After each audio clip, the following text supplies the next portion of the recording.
Hoping everyone is good, hoping everyone is great. Listen, I want to share this quick story with you. Something that happened last week that, I had a light bulb moment. So I had a show in New York on Sunday in Brooklyn.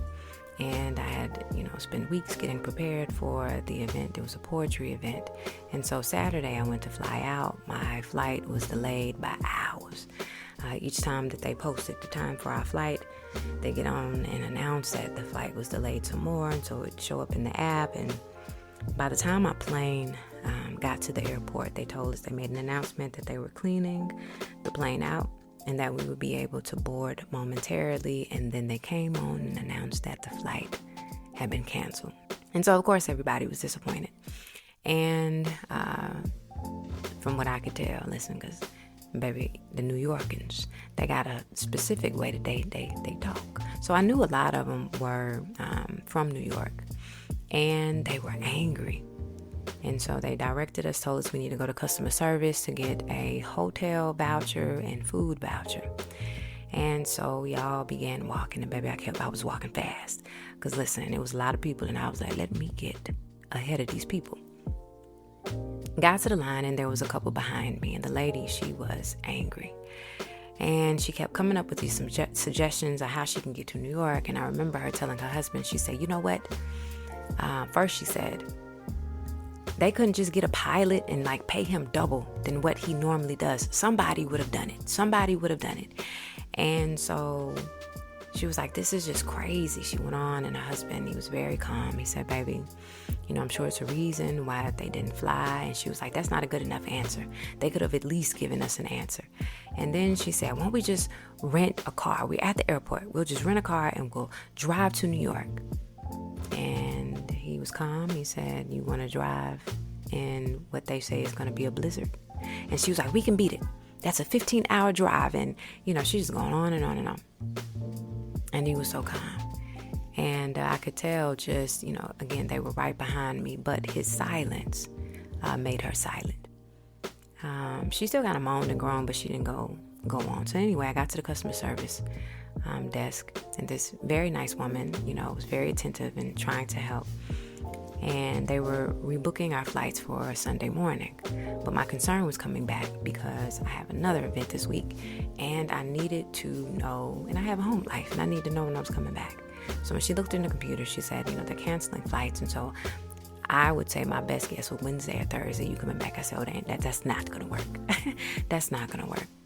But the old time I was in contact with the other poet who had the event, J. Rose, and we mutually agreed that this was not going to work. And so we had to cancel the flight and also my appearance in New York. And so I got in the car and I was driving, and I was thinking to myself, how many times we miss the opportunity to understand that many times it is God's grace, and derailment does not actually mean a disappointment. It's okay to feel disappointment by the outcome of something that you did not get. But many times I think what we forget is the lesson in understanding that derailment is also safety. And I began to think about this woman because she was very anxious, very agitated. And I could just tell that through the connection with her and her husband, he was used to it. She was the storm and he was the peace, my baby. But I thought of how many times we miss the opportunity to see the bigger picture. That many times what we want supersedes the things that we require and what we need. And I thought, that could have prevented us from a lot. That could have prevented us from a tragedy. And I'm glad that we didn't go through with it, and they had their reasons. And so I wanted to share that story because you don't understand why we are being derailed by a certain circumstance. And it is God's protection and safety that He does. And many times in your life as well, when you find yourself in a space of being greatly disappointed by an outcome that didn't come your way, what you find many times is on the outside of that, there was always a purpose and a reason. So in today's episode, I want to talk about something that we've not discussed, and it's about spiritual hygiene. And, I want to talk to you about that because, it really shapes the way that you curate your peace, your mood, your clarity, and your relationships, and even your connection with God. And it's something that a lot of people don't talk about in plain language, but we feel the effects of it every single day. And before you think that this is something that's going to be complicated or overly deep, I want you to hear it in a very simple way. Spiritual hygiene is just how you take care of what's going on inside of you.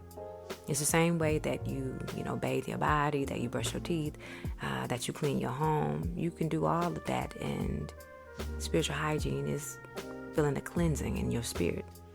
Because whether you realize it or not, your spirit is constantly taking things in, and what you let in will sit somewhere. I mean, everything that you listen to, everything that you watch, every conversation you entertain, every entertainment and environment that you sit in, every person you give access to your energy, it all has to go somewhere. It just doesn't disappear because you laughed it off or you scroll past that thing that you saw on your phone. It sits in your mind, it sits in your heart, it sits in your body, and it actually settles in your spirit. And then later, you just start feeling heavy, anxious, emotionally drained, or just spiritually disconnected. And you don't even understand why. And when we talk about when we talk about spiritual hygiene, I want you to understand that it's not a spiritual language. It is really backed up by research, by psychology. And psychology has shown us something called emotional contagion. And what that means is that we absorb the emotions and energy of the people and environments around us. And it has shown in various studies that moods, stress, our attitudes, they can spread from person to person, even when we are not trying to consciously do it, or we're not even being aware of it. So when you're around negativity and emotional instability, your nervous system and your emotional state of being can begin to mirror that. So when I tell you that what you let in will sit somewhere, that's not just a talk that sounds spiritual. It is the reality of research that is laced in emotional and a psychological reality. And so to make it more real for you, to give you a great example, you ever been around somebody and after you leave them, you feel real off? It's like your mood changes, your energy dropped, like something in you just feels very unsettled.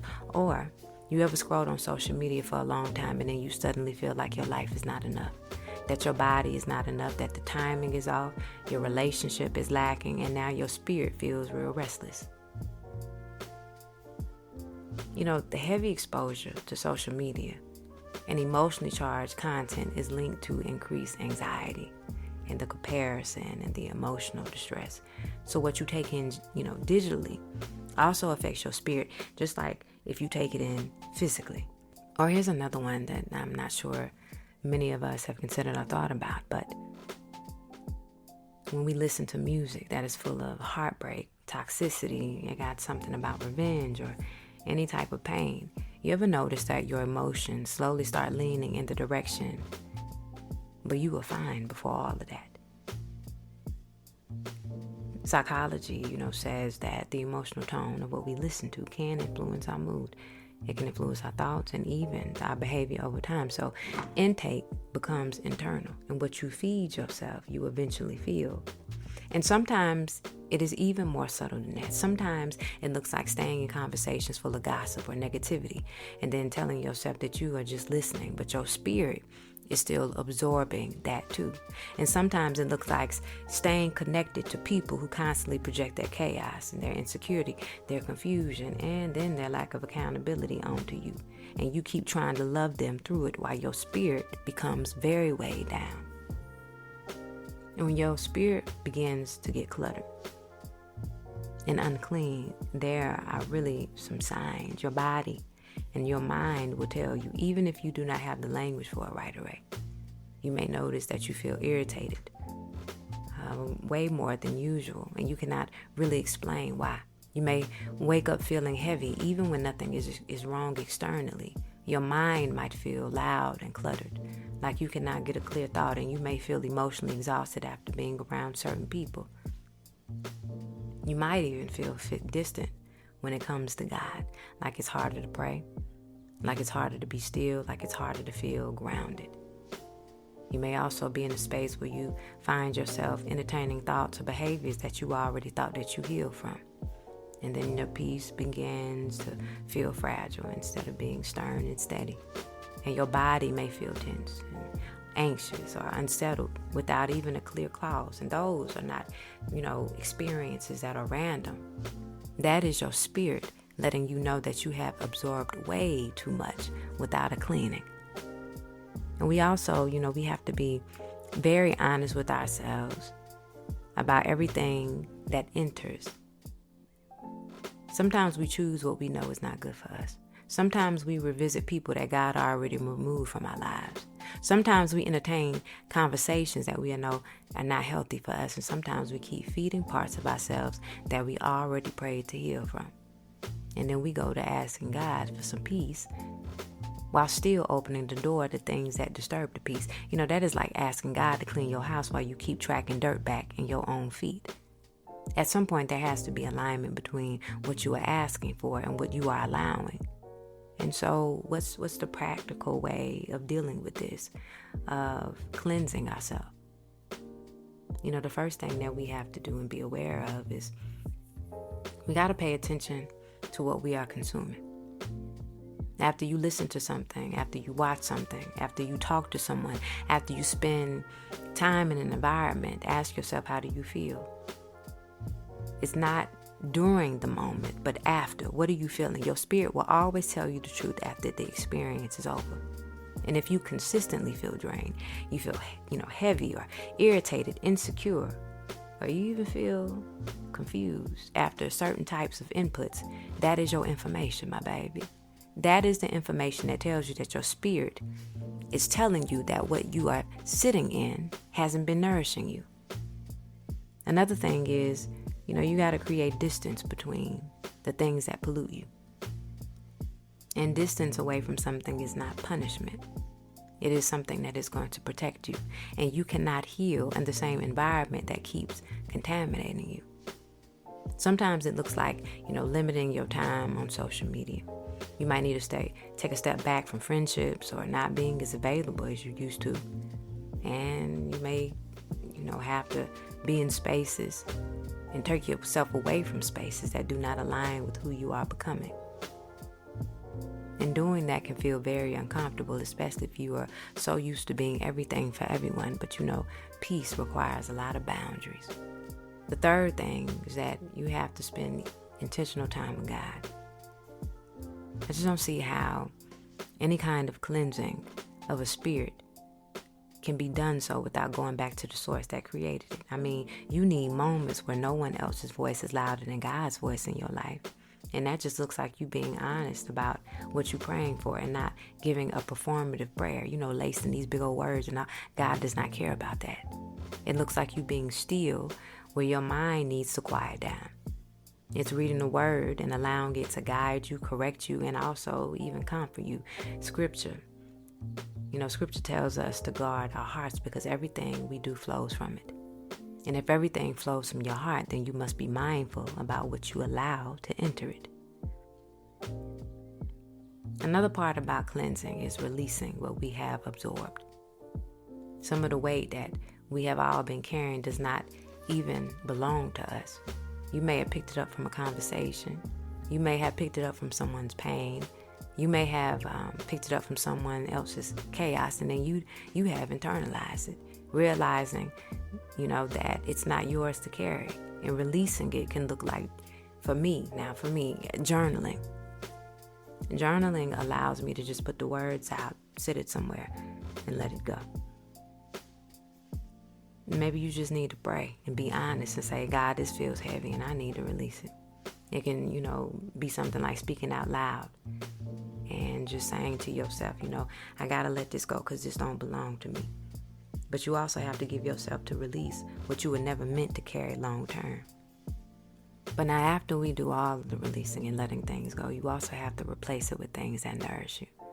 Because if you only remove and don't replace, then you're going to leave the empty space that will be filled by nothing. Or I would say, not even nothing. I would say you would allow space for anything. So you can replace all of the calamity and the noise with some kind of peace. You can replace all the chaos with stillness. You can replace gossip with wisdom. You can replace confusion with clarity. And it might just look like, listening to teachings that expand your understanding, tapping into a podcast or reading a self-help book, following your favorite person that pours into you. That might look like, just quiet time outside, just to have creative expression or to just rest. And when you begin to practice spiritual hygiene consistently, you will notice a shift. Your mind becomes clear, your reactions become more measured, and your body will feel like ease. And then your connection with God will feel more accessible, and you become more discerning about who and what you are allowing to your space. And your peace becomes stable instead of becoming fragile. And then you also start recognizing quickly when something doesn't belong to your spirit anymore. And I also want you to remember this. You are not meant to carry everything that you encounter. You are not meant to absorb every emotion, every conversation, every environment, or every person. You have the authority and the responsibility to guard what enters into your spirit. And it's not about you being difficult. It requires you to be more disciplined. And in walking through that discipline, you have to honor the life that God has entrusted in you. So as far as you are moving through your day, I want you to be mindful. I want you to pay very close attention to what you are letting in. Pay attention to how you feel after certain interactions. I want you to pay attention to what your body and your spirit is telling you. And if something has been sitting heavy on you, give yourself permission to cleanse. Give yourself permission to release and to create distance and return the peace. Because, baby, your spirit deserves to feel clean. It deserves to feel real light, clear, and also feel at home with you. And remember that what you let in will sit somewhere. So I need us to be very intentional about what you give a seat to.